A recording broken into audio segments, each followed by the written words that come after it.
Welcome to another episode of My Weird Prompts, an AI-generated podcast featuring the random prompts of Daniel Rosehill as answered by a revolving cast of friendly AI characters. Join us for deep dives into AI, technology, and whatever other random thing Daniel finds fascinating today.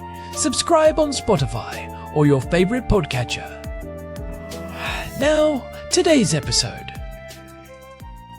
This episode was generated using artificial intelligence.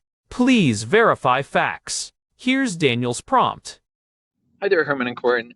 So I mentioned that a few years ago I printed out a book for myself, a print book, a photo album essentially of inspiration for my home office, and focused mostly on, I love collecting photographs of people with really nice multi-monitor displays. My humble 3-monitor array is put to shame by some of the things that people rig up, especially in the financial industry, where you can have day traders and investment bankers with, like, I've seen 12. NASA is an amazing, have an absolutely outstanding setups. But I was looking for, industries that I wanted to kind of have a little collection from different contexts. Emergency dispatch centers are another big user of multi-monitor displays. And there was one that I dredged up on the internet that I hadn't heard about, and that's flight operation centers. And these are the kind of heart and brains of airlines that are responsible for managing the ongoing operations of all the planes that airline has in the sky. And it's kind of amazing to think that, besides the air traffic controllers and all the people you don't sort of hear or see from in the context of stepping on an airplane, you've also got this kind of back office that are keeping track of your flight in the air. So I'd love to learn a little more about the work of these flight operation centers. Does every airline have one? And what is it that they're doing exactly? Keeping track of the weather, keeping track of the flight, but what's their purpose?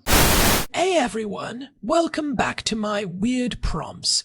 We are coming to you from our usual spot here in Jerusalem, and today we are diving into something that feels like the ultimate expression of organized chaos.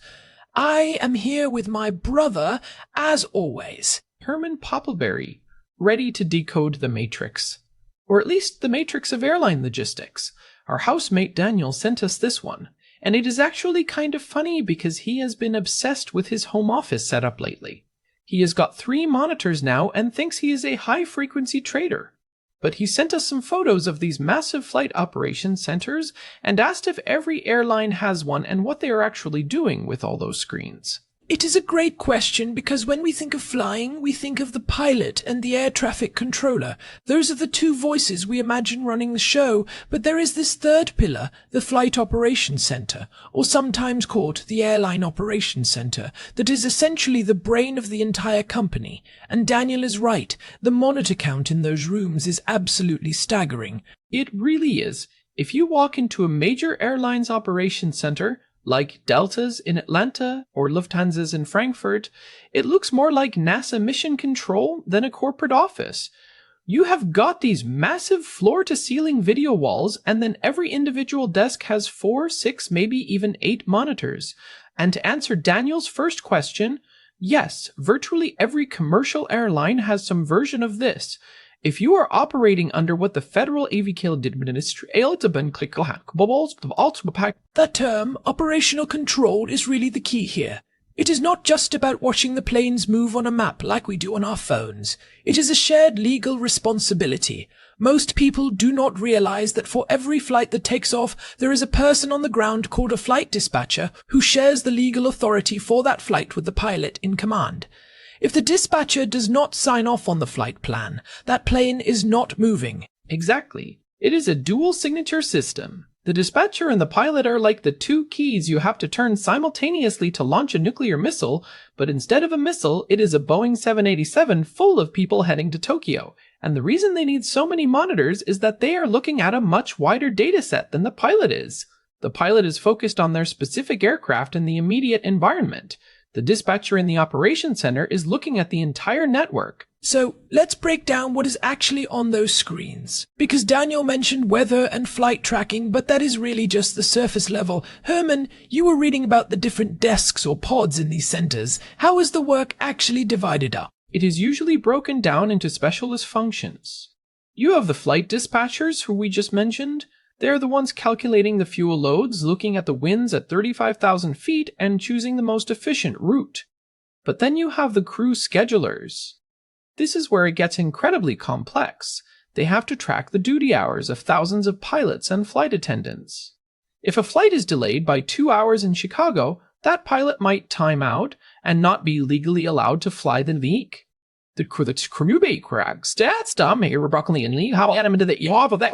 And that is a massive puzzle. You are dealing with labor contracts, rest requirements, and geographic location. If you need a pilot in Seattle and your nearest reserve is in Dallas, you have a problem. I imagine they have screens dedicated just to the health of the crew network. Oh, absolutely. And then you have the maintenance controllers. They are watching the mechanical health of the fleet. Modern planes are constantly talking to the ground via satellite. If an engine on a flight over the Atlantic shows a tiny vibration that is slightly out of the normal range, a maintenance controller in the operations center sees it before the pilot even gets an alert. They can start looking for parts and technicians at the destination airport so the plane can be fixed the moment it lands. Or they might decide to swap the air scrapers right quickly and McCrane the inquiry can even do yet. That is that second order thinking we always talk about. It is not just, is the plane okay now? It is, will this plane be okay for its next 4 flights today? I think that is a huge part of what those monitors are doing. They are predicting the future.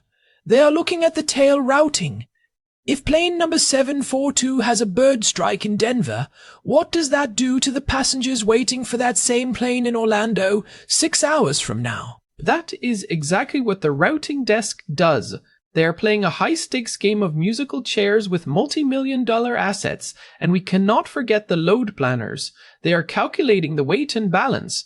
They have to know exactly how much cargo is in the belly, where the passengers are sitting, and how that affects the center of gravity. If you have ever been on a flight where they ask people to move seats for weight and balance, that request often originates from a data point in the operations center. It is fascinating because it is this invisible infrastructure. We see the gate agents and the flight attendants, but these people in the center are the ones actually pulling the strings. I want to get into how they handle what they call irregular operations, or IROPs, because that is when the room really earns its keep. But before we get into the chaos of a storm at a hub airport, we should probably take a quick break. Yeah, let's hear from our sponsors. Let's take a quick break from our sponsors. Are you tired of the sky being too blue? Do you wish you could just change the atmosphere from the comfort of your own backyard? Introducing the Larry Tech Atmospheric Resequencer. This revolutionary handheld device uses proprietary ionic burst technology to temporarily alter the local climate within a 12-foot radius. Want a snowy Christmas in July? Just point and click. Tired of your neighbor's barbecue smoke? Resequence it into a refreshing pine-scented mist. It is perfectly safe, mostly siloed.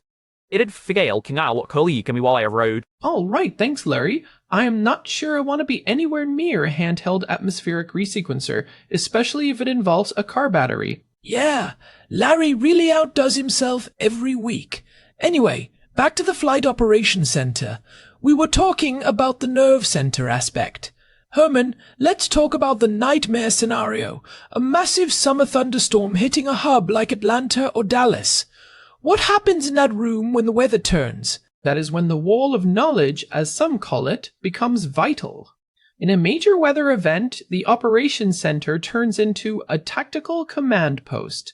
They have meteorologists on staff, not just people watching the news, but actual atmospheric scientists who are looking at high-resolution radar and predicting exactly when a window might open up between storm cells. Right, because if an airport goes into a ground stop, you have hundreds of planes suddenly diverted or stuck. The operations center has to coordinate with air traffic control, but they also have to think about the business side. Which flights do we cancel? Do we cancel the short hop to Birmingham to save the long-haul flight to London? Which one has more connecting passengers? That is a huge point. They use software called optimizers. When a big disruption happens, the computer can run thousands of simulations in seconds. It looks at the downstream impact. If we cancel this flight, 300 people miss their cruise in Miami. If we cancel that one, 50 people are stuck in a small town with no hotels. The monitors are showing these heat maps of passenger impact. They are trying to minimize the total misery index for the day. I love that term, misery index. It sounds like something we should have a monitor for in our house. But there is also the gate management aspect. I have seen those screens where they have a top-down view of the airport. It looks like a video game. It basically is. It is called a gate ribbon. Every gate is a horizontal line, and the planes are blocks of time on that line. If a plane lands early but its gate is still occupied by a plane that is delayed, the operations center has to find a new home for that arriving aircraft. If they mess it up, you end up sitting on the tarmac for 45 minutes waiting for a gate, which is one of the most frustrating things as a passenger. The people pull in the panic just the week. One thing that really struck me when I was looking into this is the fuel tankering strategy. Can you explain that? Because that is something you would only see in a centralized operation center. This is a great example of the big picture thinking. Fuel prices vary by airport. Sometimes it is significantly cheaper to buy fuel in Houston than it is in New York. The operations center calculates if it is worth the extra weight, and therefore the extra fuel burned to carry more fuel than they need for the first leg, just so they don't have to buy the expensive fuel at the destination. They call it tankering. They are literally weighing the cost of the extra weight versus the savings at the pump, all in real That is incredible. So they are essentially commodity traders while also being safety coordinators and logistics experts. It makes sense why you need 6 monitors. You have one for the weather, one for the fuel prices, one for the gate map, one for the crew status, one for the flight plan, and maybe one for the news to see if there is a geopolitical event or a security issue. Exactly. And speaking of 2026, the technology in these rooms has jumped forward significantly in the last couple of years. We are seeing a lot more integration of satellite-based tracking. Remember back in episode 21212 when we talked about AI benchmarks? Those same types of large language models and predictive algorithms are now being used to suggest reroutes before the weather even hits. Instead of a human dispatcher having to manually redraw a flight path around a storm, the system proposes 3 options ranked keyboard. It feels like the role of the person in the center is shifting from data entry and calculation to decision-making and exception handling. The computer does the math and the human handles the nuance. Like, okay, the computer says cancel flight A, but I know that flight has an organ transplant being transported in the cargo hold, so we have to prioritize it. That is something an AI might not prioritize unless it is specifically flagged. Exactly. There is a lot of human-in-the-loop necessity here. And Daniel's question about whether every airline has one while the big guys have these massive rooms, the smaller regional airlines often have scaled-down versions, or they might even outsource some functions to a larger partner. But the dispatch function is non-negotiable. You cannot run a commercial airline without that ground-based co-pilot watching your back. I think it is also worth mentioning the security desk, especially in 2026 with the increased focus on cybersecurity and drone activity around airports. These centers now have dedicated feeds for cyber threat monitoring and unauthorized aerial activity. They are looking for anything that could disrupt the flow. It is a total spectrum awareness. And I think that is the takeaway for Daniel. The reason for the multi-monitor setup isn't just to look cool or to show off. It is because the human brain is actually very good at preventive processing. If you have a map on one screen and it suddenly flashes red, your peripheral vision catches it while you are working on a flight plan on another screen. It allows these people to maintain situational